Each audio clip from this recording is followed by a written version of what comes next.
And This we're recording. Okay, hello, hello everyone. Welcome to SCORE Fairfield County's webinar, Are You Export Ready? Understanding the Exporting Process. I'm Tim Ryan, the workshop coordinator and a business mentor here at SCORE Fairfield County. I'll be your host. This webinar is being done in collaboration with the Southern Connecticut Black Chamber of Commerce and the Greater Bridgeport Opportunities Industrialization Center. Our speakers today are Denise Whitford and Nada Ellie. More on our speakers in just a minute. I see Diana Washington is here and from the Black Chamber of Commerce. So Diana, do you want to say a few words? I certainly do. I want to thank everybody for joining us today. And just a little bit about the Chamber. The Chamber is a business network organization serving small minority and women-owned businesses in the greater Bridgeport communities. We provide educational and informational workshops, free access to bids, along with MBE certification. Our group is dedicated to creating a level playing field when it comes to providing the same opportunities and resources for our minority and women-owned businesses as their counterparts. And a little bit about Bridgeport OIC. It has been unlocking the doors of opportunity in the greater Bridgeport and the surrounding towns for over 20 years. They play a vital role in the struggle for economic justice and provide free job placement, skills development services, along with ServSafe certification, small business development, and urban farming training. Led by Deborah Cavanis, President and CEO, OIC prepares and empowers adults for today's workforce, the changing economy, and environmental challenges. I am going to be putting our contact information in the chat section in case anybody wants any further information about either one of the organizations. And again, I want to thank you, welcome, and thank you for joining us. Okay, thanks, Diana. Now for some brief info on SCORE. There's about 220 offices and 10,000 volunteers nationally. We're part of the SBA. SCORE Fairfield County has over 100 volunteers with a wide range of industry, process, and subject matter expertise. We offer 3 primary evaluated services to small business owners. First, free one-on-one counseling. Second, educational in-person workshops and live webinars like this one, about 100 per year. And third, we have extensive resources on our website to help you build your business plan and succeed. Some useful information about today's event. If you have a question, please use the chat window at any time during the presentation. It is located in the lower part of your screen. Our workshop will end at 1 p.m. to respect your time. The session is being recorded and the link to the recording will be available within the next couple of days. Now our speakers. Denise Whitford has earned a reputation as a seasoned business advisor for the Small Business Development Center, that's the SBDC, where she brings nearly 35 years of professional economic development and financial services experience. Denise works with entrepreneurs and small business owners primarily in the Hartford region and at the U.S. Department of Commerce in Middletown. With more than 2 decades of experience in bank operations, lending, sales, and service management, Denise shares her knowledge and extensive business acumen to help her clients build the best chance of enduring growth and profitability. Denise provides her clients with competitive insights, technical skills, and strategic guidance to drive their success in both domestic and international markets. This often includes honing business plans, adjusting working capital positions, expanding workforce capacity, and refining marketing goals. Nada Ellie is a business development specialist with the Export-Import Bank of the United States within the Minority and Women-Owned Business Division. Her business development outreach is to keep with the mission of the organization, seeking to expand inclusiveness by engaging those in the underserved business community that are interested in exporting their goods and services. Prior to joining XM, Nada was a seasoned leader in both the stock market and retirement industry, bringing a wealth of experience and expertise to the table. With a successful track record spanning over 25 years, Nada has held various leadership roles in which she has demonstrated a strong aptitude for strategic decision-making, risk management, and driving organizational growth. Now I'll turn it over to Denise to kick it off. Denise? Great. Thanks so much, Tim. I really appreciate the opportunity and Diana to speak to your audience. And I'm so delighted to have Nada with us today as well. A little bit about the Connecticut Small Business Development Center is many of you may know that the Small Business Administration, through a cooperative agreement with the state of Connecticut and the University of Connecticut, created and helped us continue on with what we do. We are focused on working with entrepreneurs and small businesses to get their businesses started and grow, sometimes pivot and do their succession planning. Throughout all of that, my focus and concentration is to help new to export and new to market types of businesses look at expanding beyond the borders of the United States. Whether you're exporting or working with a product and an inventory, or you are working with a concept and a consulting firm of some kind, understand that once it goes across the borders of the United States, it truly is an export. So I want to talk a little bit about how we do what we do and kind of lay out what I'm going to cover today, if I could. The majority of what we do to help businesses get started to develop and grow is that planning and strategy. So we're going to talk briefly about an export readiness assessment and what's going to be involved and how industry and market research will help you look at those market entry options, and then looking at that actual plan of development and the marketing action plan. It's not simply looking at data. It's a matter of putting that action plan into play and implementing what it is that you do and how you do it. And of course, we're going to conclude my portion with export finance prep, and that'll be a good punt over to Ellie when I'm finished in terms of how the XM Bank works with us collectively as well. Please understand that SCORE and the Black Business Council, the Black business groups are all part of our network, as well as the Women's Business Development Centers and other partners with the DECD to help us move our clients forward. Quite often, banks will also be one of those institutions that refers businesses to us. There's questions usually in preparation to get to the export side, and that is, do you have a viable product or service that has some type of consumer demand? Is there a technology? What is it that you do that might be in demand in other countries? We often talk about the accidental exporter in terms of somebody found me and contacted me through my website. Those are common comments that we hear, or I'm just shipping to Canada. That's not really an export. Well, it is, because Canada is another country within the USMCA trade agreement.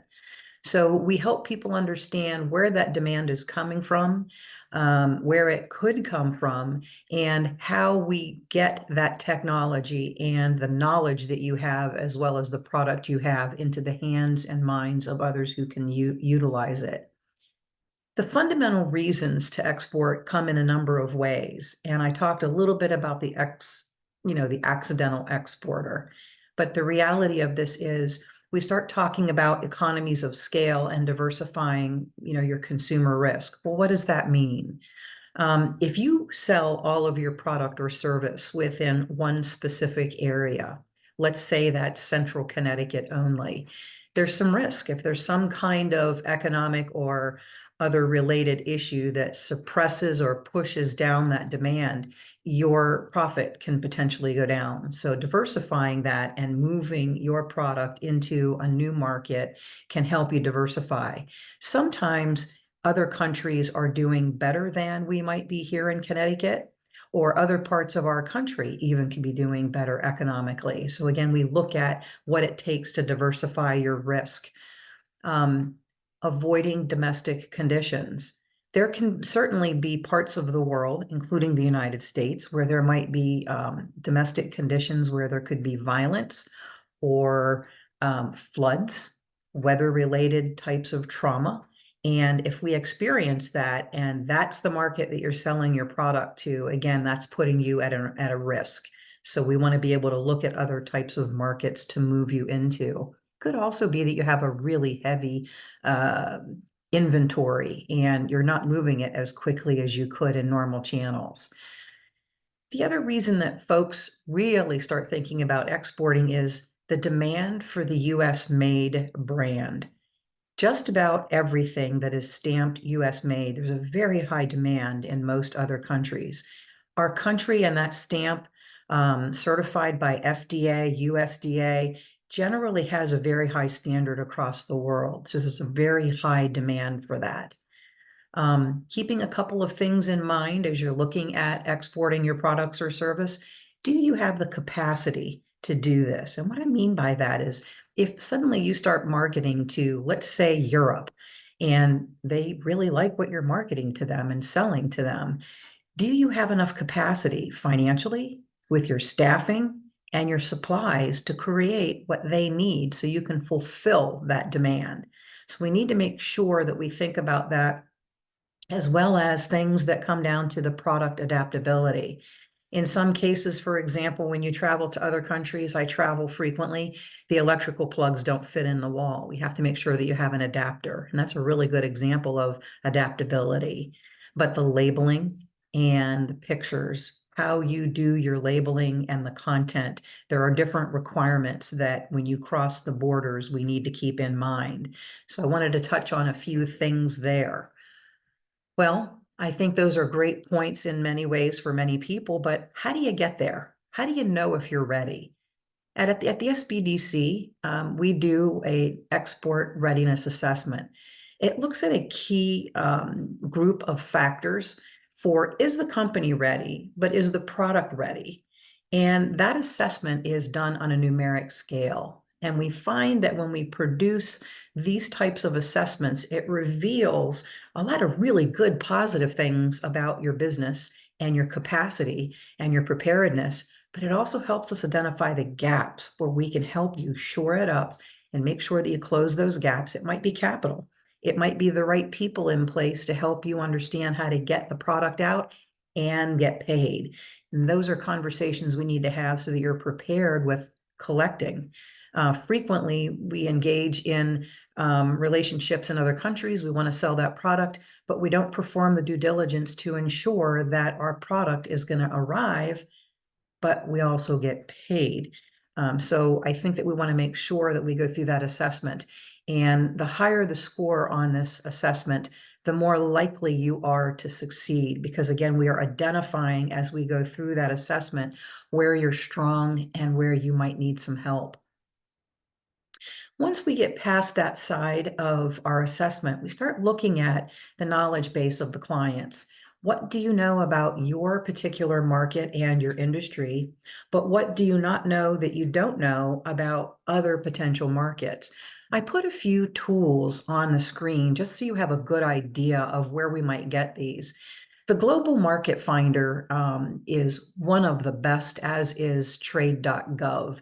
It starts to look at industry trends. We can identify which countries and which regions in those countries are buying product or service, who the major distributors or alliances are there. And again, we have vertical IQ, which can drill down into other aspects in our resource library to help you narrow down the scope again and increase the likelihood. If we help you understand who the distributors are, that makes the burden of your market availability a lot easier because they're going to be doing a lot of the legwork for you. But that doesn't come for free. And so you need to be prepared to be able to either look at the pricing structure or maybe some financing to help you get there to where you need to be. I think these databases also help us really assess the familiarity and the friendliness, if you will, of that country in terms of their regulations, or if there are free trade agreements or other specialty zones where when we're moving and helping you move your product and service into those countries, are there different tariffs or taxes that you need to be aware of or regulations? So let's come back to that a little bit more in another slide. Once we have you prepared with knowledge, and our clients generally look at this and say, okay, I think I'm pretty much ready, and I've started to narrow down where I think the top 3 or 5 markets are that I want to get into. And that's where we think about the strategy and being proactive and not just throwing, as we say, something on the wall and seeing if something sticks. We want to, again, increase the likelihood of you getting there and reducing the risk in doing so. So how do you choose, and why do you choose a particular market? In our work, we generally find that there are usually 3 major reasons businesses choose a particular market. Geographic location is one of them. I mentioned USMCA, that's the United States, Mexico, and Canada agreement. There are also other agreements across our world. Sometimes those are a good way to get in. Geographic location, I can easily truck whatever it is across the border or fly it in. Other times it's an economic base. Another country may have a very high need or demand for energy consulting, for example, and there's an economic stimulus for us to go to those countries as business owners and do advising. Universities and colleges generally look at this, as well as the third point, which is cultural similarities. That might mean language. It might mean a belief system or adaptability within that particular culture. Frequently, we work with folks that come from other countries and are very fluent in the language and the culture and the operations, and they want to make the product in the United States or create the service in the United States and send it back to their home country. That's an export. It's also part of what can be done in terms of direct foreign investment in the United States too. And then I suggest the last one I put is your gut feeling. Sometimes you might have an economic insight in terms of what's happening and understand demands that might be out there, and you just have a gut feeling. And some people have that intuition. I personally am one of those types of people that I always recommend, if you have the gut, verify, validate it. So that's why we have the data, and we also try to encourage our clients to look at that data. There's additional databases that you can see on here. Google Market Finder is one of those that's free. To get how to choose what market, we can tutor someone to go through there and look at trends and most likelihood of getting there in terms of, again, adaptability, the economic circumstances, the political circumstances, and so on. So I think that Global Market Finder and Trade Map are other tools to get us through that type of work. Once we have all the data and we start thinking about where we go from here, I like to be able to carve that business plan out, and that can be a formalized plan. I encourage you to do that, because if you're going to work with a banker, or you're going to work with any type of grant maker like USDA or the Food Export Council or others, they're going to want to see what your strategy is. And so you want to be able to speak to the points of what's your potential. And that data that we've already accumulated and pulled together is going to be a really good explanation to say, this is what we have found in our research, and these are the trends that we anticipate over the next 3 to 5 years. We see this as a market opportunity in country A, B, and C. With that, we also need to be able to think about your pricing strategy. When you sell product or service domestically, let's say I sell something or you sell something or provide your services here in New England, that's going to be a very different strategy than putting it on a truck to either an airport or the ships at the port and you ship it. There's added costs. And then there's also potentially tariffs and other types of taxes that you need to be aware of. In some cases, there might even be quotas that only so much of that product can be admitted to that country at any time. Those strategies need to be looked at, as well as the cost of acquiring those customers. Marketing does cost money. Purchasing a URL in another country and a website, making sure it's properly translated. And I do want to suggest that Google Translate is an option. I want to suggest also that it is not your best option. There are grants that are available through the STEP grant. It is an SBA program that in Connecticut is administered by the DECD. It's a wonderful way to help bring those costs down for your customer acquisition. If you go to a trade show or you translate your website or provide labeling, Even the Gold Key service at the U.S. Department of Commerce is an eligible expense to put through that grant. So think about that in terms of how you're going to get your customers. Are they going to find you, or are you going to go out and let them know that you're there? At the same time, we start thinking about your production capacity again and your financial capacity. What can you produce? In another slide or two, I'm going to show you how we go through that process. But again, leveraging not just your key staff, you might not be able to hire all of those people, but who are your partners in your supply chain and even your distribution channel that you might be able to outsource to, or they might be able to provide you with supportive types of advice or technical support in some way to help you get there. Part of this plan also needs to look at not just the here and now and the past, but where are we going? What are the trends? What are the likelihood? And then again, we spoke about the adaptability and the standardization of that product. Certain products might be offered here in the United States. I'm going to use one that most of us have either heard of or we eat on a routine basis, which might be McDonald's. When you buy a Big Mac in the United States, it's probably going to taste a little bit different and be shaped a little bit different somewhere else. McDonald's and other fast food and other chain types of businesses here in the United States do expand into other countries, and they think about the cultural variations and again that adaptability, and they adjust their product, their packaging, and their labeling. That's all part of your planning process as we lead that planning into your action plan. I mentioned a URL and a global strategy. That could be language, it could be culture, it could be communication and key messages. But how do you reach them? Is it website alone and social media? Or are you going to brand some type of advertising campaign and have a mascot of some sort? Now, I'm talking about a variety of different industries as I'm speaking. These might not all resonate with your business, but we still have to think about how you get the word out. How do you promote the idea that you're consulting or you're offering a service that they may not have in the country and the location? And then e-commerce is critical too. In this day and age, no matter where you go, everybody has a cell phone in their hand. Well, if you're going to be in Europe, you really need to be cognizant of regulation there regarding GDPR. And that abbreviation stands for their privacy. If you mess up and you have an e-commerce strategy and you violate GDPR, it can shut you down, and it can also slap you with a bunch of fees. So we want to make sure that when you have that marketing strategy, you're also cognizant of how that differs in each country. You may not be able to enter China in some ways because they're regulated very differently. So that strategy and planning, that's going to be really important. I normally go through a number of statistics in just the decade or two between 1990 and 2020.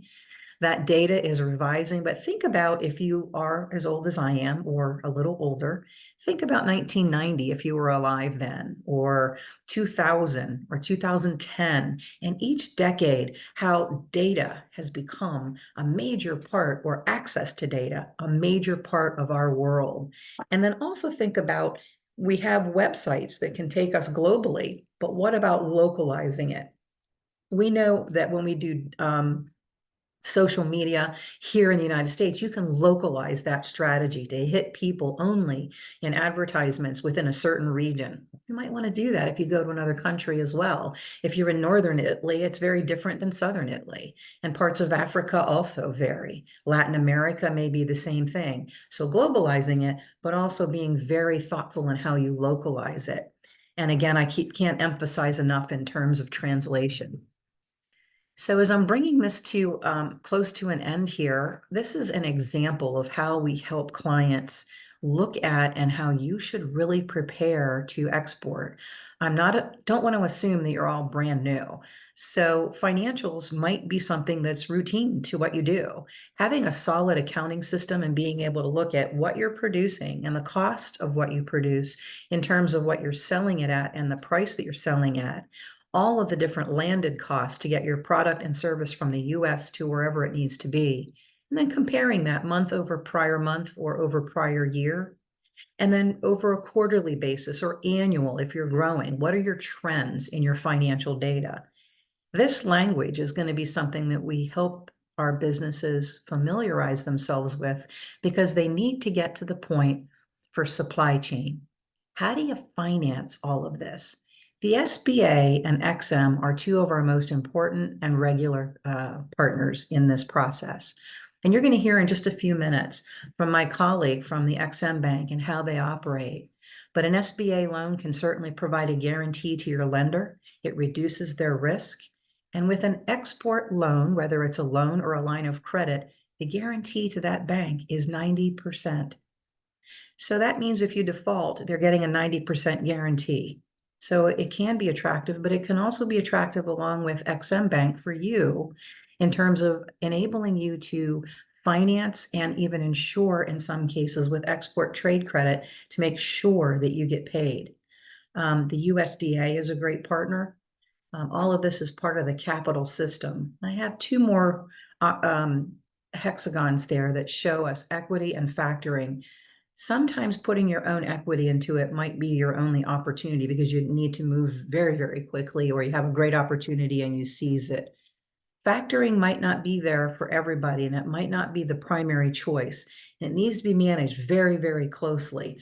But just know that we look at all of these aspects and look at the most possible likelihood of which is the best for you to get this product, service, or opportunity in hand.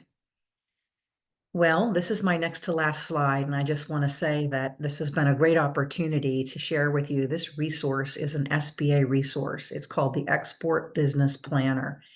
And you may not be able to see this, but it's over 100 pages and it gets updated very frequently. I want to say on an annual or within a year or two, it gets updated frequently. Everything that I just covered is in there in much greater detail and depth.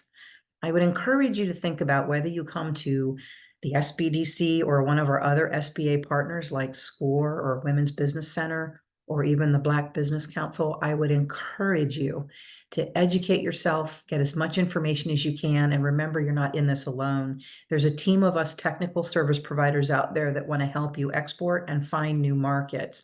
So if you're thinking about it, or you're already doing it and you want to find out how to do it better and leaner and drive more profit, we're here for you. And just in a summary, we ran through, again, remember the planning part of assessing it, getting your industry and market research, looking at how you're going to market, how you do that through a website or other vehicles, and then preparing for financing. To contact me, you can certainly reach us at ctsbdc.uconn.edu. It's been on the bottom of every single one of the slides, and you can follow us on social media or even in the code there. So we're going to probably go direct to, we are going directly to Nada.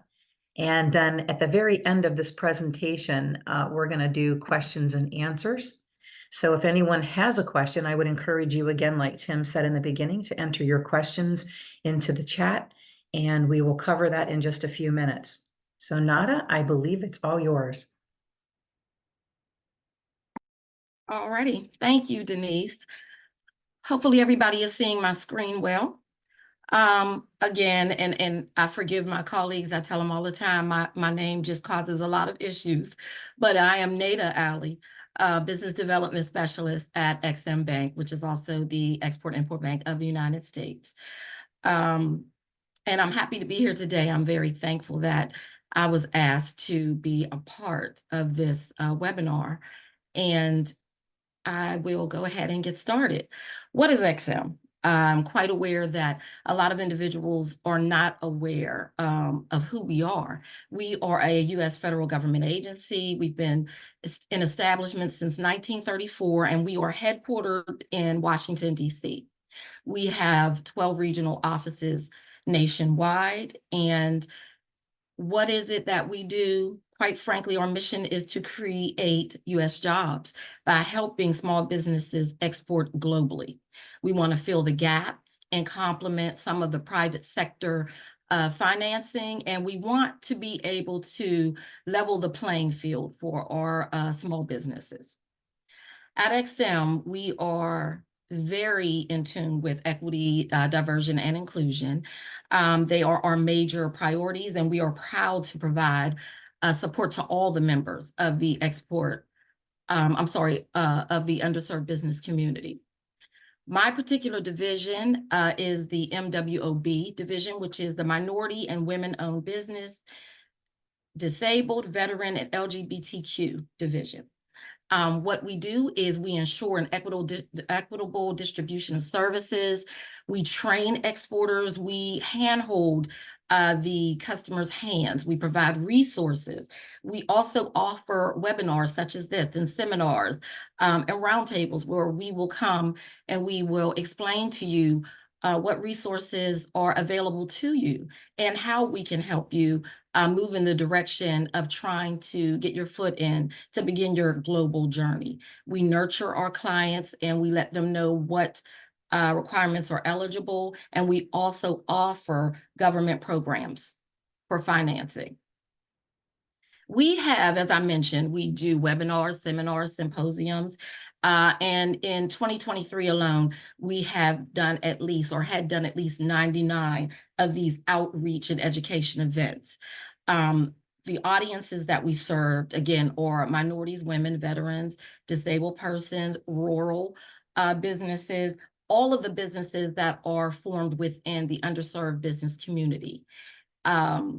We also want to have you consider exporting, and we want to know why companies don't export. What is the reason that they are not exporting? We know it's a big word. However, we know that the risk, the fear of the unknown is exactly what stops a lot of companies from actually exporting. Would it help you to know that only 5% of the world's buying power is in the United States? You want to tap into the international arena. You want to go global. 95% of the customer base is outside of the United States. It provides more profitability and sustainability for your business when you consider exporting. Additionally, minority-owned businesses are oftentimes uniquely qualified and connected to overseas markets. You have families, you have businesses that you are familiar with. So it also creates a lot of comfort and a lot of connection for you to consider going global. Couple of our programs that we have to offer. The one program is our working capital loan guarantee. What the working capital loan guarantee program provides is a guarantee for you to obtain the capital needed for equipment, supplies, labor, etc. This guarantee provides up to 90% of repayment.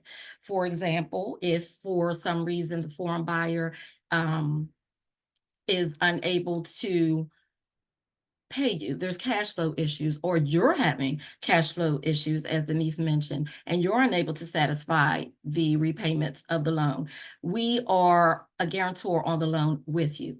And that definitely makes things more attractive. Advanced rates of conventional financing is just puts you in a better position all the way around. Our flagship item, if you will, is our export credit insurance. Insurance, right? We have health insurance, we have car insurance. We are used to having insurances to help us mitigate a risk.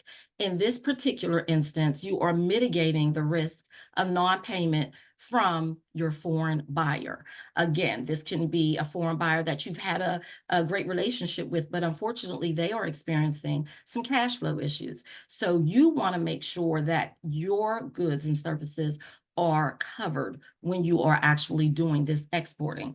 It's also a sales tool. Why? Because it allows you to offer terms, 30, 60, 90-day, sometimes up to 180-day terms. It makes you more competitive. You have businesses wanting to do business with you because they have the opportunity to enter into business on these credit terms. It's also a financing tool. You can obtain additional financing by insuring your foreign receivables and your borrowing base. And so oftentimes you are able to obtain capital, having the policy, having your customers as a part of this policy. What is covered? What is covered under commercial risk is, again, protracted default, bankruptcy, insolvency, political risk, war, revolution, insurrection, currency transfer. There are plenty of items that are covered underneath our export credit, our export credit policy. Also, there's a variety of industries that we actually support. We support renewable energy, which is big with solar panels and things of that nature. Electric EV, electric vehicles, oil, gas, retail. But what I like to hone in on are services. What a lot of small businesses are not aware of is that services are exportable. A lot of times, if you're running an e-commerce business, you're already exporting. Services such as IT services, countries building infrastructures and needing help setting up all of their IT services, their computers and their data. That is a service that can be exported. And guess what? It can be exported. That service can be exported while you're right here in the United States. So there are a bunch of industries, a variety of industries that are a part of exporting that we support. We also have on our website what is called a country limitation schedule. The country limitation schedule, also referred to as CLS, it provides you with information on the countries that we are open to do business in, which is over 180 countries. It will provide to you the limits and the restrictions on these particular countries, because you may have your sights set in doing business in a particular country, but you're not aware of what the requirements and the criteria are, how to get into that country, and if it would be a great country for you to decide to export in. So our CLS provides you that information at your fingertips. There are a few restrictions that we have: no military or defense related products. You must ship from a U.S. port. Again, our mission is to create U.S. jobs by helping small businesses export. We also have a U.S. content policy. Even though importing is a part of our name, we don't do much by way of imports. However, I like to use the example of, I have a t-shirt business. I need t-shirts and I import my t-shirts because it's less expensive that way. However, once they come into the United States, you brand them, you add value to them, you package them up nicely, you export them back out to different countries. In that particular instance, we can support the importing, but it must meet our 51% US content rule. 51% of that product must be processed, manufactured in the United States. But again, if you are importing to export, oftentimes we can support that as long as you meet our US content amount. We have our own host of brokers, which work with you somewhat as relationship managers to help you when you get into the financial part of your journey, to help you locate financial institutions that may work better with what your particular business in organization or company is trying to do. We also have our REP program, which is our regional export promotion program. They are on the ground with us because we just can't tap into all the markets alone. They help us on the county and local level to bring forth XM awareness, to help with the exporting information and education. And then we also have our delegated lenders. Our delegated lenders are a host of the commercial banks that you are familiar with, your Bank of America, your Wells Fargo, Chase, etc., that we have cultivated a relationship with, we have vetted, and that we work with. And so we have them available to also work with you when you get to the point of potentially needing working capital for your company. So you are able to come to XM, meet with these delegated lenders, and work together to see which particular lender may work best for you and your company. We are available on all of the platforms that you see posted: LinkedIn, Twitter, XM, blog, Facebook, and Instagram. And we make ourselves available on these platforms because, again, we don't want to be a secret. We want to spread XM awareness. We want you to know that, again, as Denise said, you're not on this journey alone. We are here to help you. We have plenty of resources that we share with you so that you can be the best at this journey. We work closely with our SBDCs, as Denise mentioned, to help you on the foundational front of creating the export plan, understanding the marketplace that you may want to go into. So we are available and we work with our sister agencies hand in hand. At this juncture, we are willing to take questions, I believe, Tim, and we are able to take questions for both Denise and for myself. I would be remiss if I did not mention, just last Friday, we launched our new product, our EQS product, which is our Equity Express Select product. It is an insurance that we've put together specifically for the underserved business community. And we are quite proud of it. It was introduced or announced, I should say, last Friday at our global summit. But again, I would be glad to share more information on that with you as well. My contact information is on the screen. And at this point, I will revert back to Tim so that we can get into any questions if we have any. Yeah, thanks, Nada. That was excellent. A lot of great information here. If you have a question, why don't you type it in? Feel free to type it in the chat window.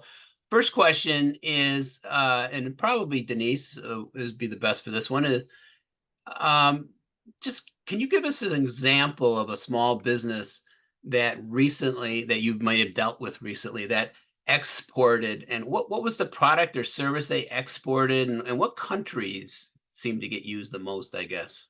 Okay. Right before this webinar, actually, I worked with a gentleman who is a sales representative in the shipping industry. And he actually exports all different kinds, as a sales rep, all different kinds of equipment that goes on commercial ships around the world. So he works with the dock masters, he works with the ship owners, he works with the port authorities. And if you imagine taking a toy ship and turning it upside down and shaking it and all the stuff that falls out, that's not what he works with. He works with the fixtures that stay in and on that boat. And so he does probably, and he's small, it's a small company. He does about $14 million a year in sales rep. And so he gets a commission from that $14 million. And so, he's small, he probably grosses about 2 or 3 million a year. That's considered a service. Another one that does a service is providing consulting in the energy world. There's a lot of countries that are shifting away from fossil fuels, and they're going more into wind and solar power. And he consults, and he talks about not just energy efficiency, but he talks about a variety of ways you can use whatever you use. The last one I'll share is going to be a medical device company. They make the handles that go on wheelchairs, so that if you are a care provider and you're moving somebody through an airport or outside, you don't hurt your back. So it allows the care provider to stand up more upright and maneuver that wheelchair with greater ease and safety. So those are a couple quick examples. Oh yeah. It is amazing when you think about it. I know we have clients that do consulting work, and they do how to improve presentation skills, or how to eliminate accents. Yeah. And that would definitely apply to overseas. I'm sure there's overseas companies that want to improve in those areas, and as you say, you could probably do that from home using Zoom. And I imagine that the internet is kind of opened up things as well. I mean, anybody in the world can find your website now. Even, as you say, accidental. Have you had accidental exporters, I guess, people that all of a sudden found they were being solicited for business from overseas that they didn't even knew it was coming, huh? Yeah, and I just want to comment on that. I didn't put that in my presentation, but that's a really good indicator that if someone's finding you, this happened with a lip scrub and lip balm company. Someone found this particular client, and she mailed a package, and it literally blew up in a good way, her business. The organization that found her does Botox and cosmetic surgery. Those Botox injections, if anyone's hearing this, there's reactions that your skin has. And so she can apply a medical grade lip scrub and balm that reduces the pain and speeds up the healing process. That led, again, it was an accident. She was found. That led to a really good export relationship in 5 different countries in the past 2 years. So Wow. an accident can be turned into something really very good. Terrific, terrific. Mm. And in terms of risk elimination, there just seem to be so many things relative to that we could expand on. But what is the biggest issue you see when people come to you for help? Or So the biggest issue is, excuse me, why we use Denise. You need to have that foundation. There are consultation calls that we take daily of great ideas, great businesses that are, that have a product they believe in and they want to export this product. We have that innate connection, right, internationally. So they even know places, they even know, continent where it's needed, but they have to do all of the due diligence to make sure that it's successful, their business is successful. And by doing that, you've got to start with that foundation. You've got to have that export business plan together. You've got to take the time to go over the resource emails that we send with all of the links and all the homework, I like to call it, that we share with our potential customers. Homework such as, are you familiar with the STEP grant? They come and they immediately, and I understand, but they immediately want to get capital. And we know that that is the hardest piece for small businesses, is that capital. However, we want to help you set yourself up so that you can go ahead and apply for the working capital guarantee loans. And you can go to SBA and you can apply for the loans for starting up your business. So what we see is, individuals who have a great idea and a passion and they're ready to go, but we're responsible for walking them through the process. For example, most small businesses are familiar with their Dun and Bradstreet number. They have a DUNS number and they're ready to go. And they said, oh, I got an EIN number and I got a NAICS code and all of this. And so we mentioned, are you familiar with what a UEI number is now? The Unique Entity Identifier Number, which is a requirement to do any business, a requirement that you must have to do any business with the federal government. SAM.gov had administered these numbers some time ago, but they weren't active.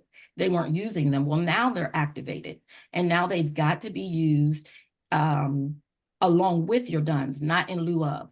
So there's a process, right, that you have to go on SAM.gov. I don't know how to get a UEI number. I thought I had everything I needed. That's why we're here. We want to provide the resources that you need for you, and we want to help you. We will help you through the process. So we just want individuals to know it's a marathon. It's not a sprint. Right. However, your tax dollars pay for us to help you through this process. There's grants available for you. There's information. We know you don't know what you don't know, but we're sharing free webinars and things of that nature for you to help you prepare to, move into the global arena with your business that you're passionate about. I just want to, add to what you said too, Nada, and that is, in my working with XM Bank, it has really been a pivotal partner in a number of ways when either our domestic bank or the international bank was a little uneasy in terms of the transaction in the buy-sell.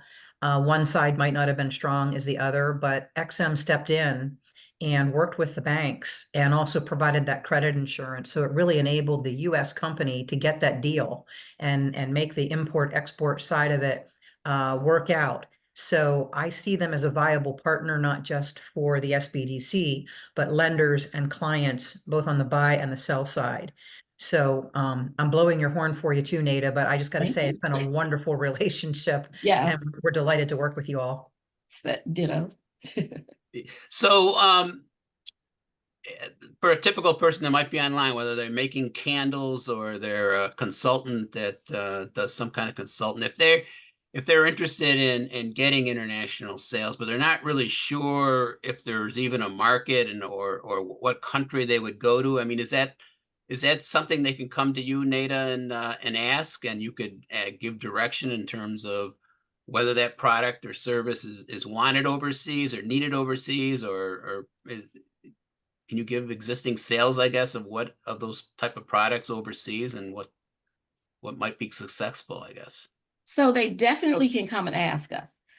Again, we're going to hold your hand and we're going to point you in the right direction. But normally, with a question like that, and we do hear that question quite often because somebody has a product, they know it's great, but sometimes they don't know where it would best sell, where they should take it. We tend to lean on one of our other sister agencies, which is the Department of Commerce. As Denise mentioned, they share feasibility studies. They have a great, goal key program, which once you get into customization, there is a cost associated with that. But that makes sense, right? Because now they are, putting this information in this packet together for your specific company. But getting information on what would be a great market? Should I go in this particular market? This market may be oversaturated with an item just like yours. So it really wouldn't benefit you, right? Because you've got to have an audience and buyers that want what it is that you have out there. So we would share the resources of going to Department of Commerce, working with them, and obtaining that information you need so that you can make a better decision. Great. And Denise, you mentioned you talked about making your product ready for export and things like that. Do people run into issues? For instance, let's say they have equipment that they built and it uses 1/2-inch bolts, but overseas they want it in 30mm size. They don't want to have to use wrenches and inches. They want millimeter wrenches. So is that something that people run into? Or it could be in the area of maybe your product is in ounces and they want it in milliliters or something. Is that the type of stuff that you run into and about making your product ready? Yeah, I mean, it is one of the areas, and I would say that it might not seem intuitive to many of us, but again, some of us measure in pounds, and to your point, miles, others measure in liters, meters, and so on. And yes, I mean, having the right type of instrumentation, it could be the right type of infrastructure. The adaptability could also mean the size of the package. We are used to things in this country, whether it be soft drinks or otherwise, of the bigger the better. In other parts of the world, serving portions are what's normalized for a healthy human being. It's a single serve, not 2.5 servings in each container. It could be the labeling in terms of the ingredients. Certain ingredients are banned in some countries. We use preservatives in this country, and other countries are like, no, thank you. We don't want that product. It could be the language in which the labels are printed or the advertising. So there are cultural variants that we need to think about. Some colors or some types of font or some pictures on the label are prohibited in some countries. So the adaptability of everything inside the packaging as well as on the outside of the packaging is important. And if you're consulting, the manner in which how you do that consulting, who do you go to first? Some people feel in this country you go to the top first. In other places in the world, you start at grassroots and work your way up. There's a wonderful book that explains this in many ways called 3 Cups of Tea. You need to meet 3 times in some places before you get the nod from the person who's going to make the decision. So understanding those cultural variations, those are the adaptability of, the shape, size, content, delivery, and more of the product and the service. That adaptability in terms of how you machine it and how you repair it communications, when we start thinking about when products or services don't work the way they should, what are your warranties? What are your guarantees? How do you comply with that in other countries? I Right. hope, I can keep going on, but those are some really good examples. There's a lot of Right. variability. So Denise and Nada, there is a note in the Q&A section that you should probably read. It's someone from a fellow SCORE volunteer interested in learning more from you. I'll let you guys read that note and take it from there. That's about all the time we have for questions. As a reminder, a recording of this webinar and the materials will be available in a couple of days. Please check our website, fairfieldcounty.score.org, for information on upcoming webinars. Again, SCORE offers free individual counseling, so please use the link that's in our website, request a mentor. We are available for sessions via phone, email, or Zoom video. Also, please fill out your evaluations that will be sent at the end of the webinar. On behalf of SCORE, I'd like to thank you all for attending today's SCORE live workshop. In closing today, a big thank you to Denise and Nada for presenting today. Have a nice rest of your day, everybody, and thanks for coming. Thank you. Thank you.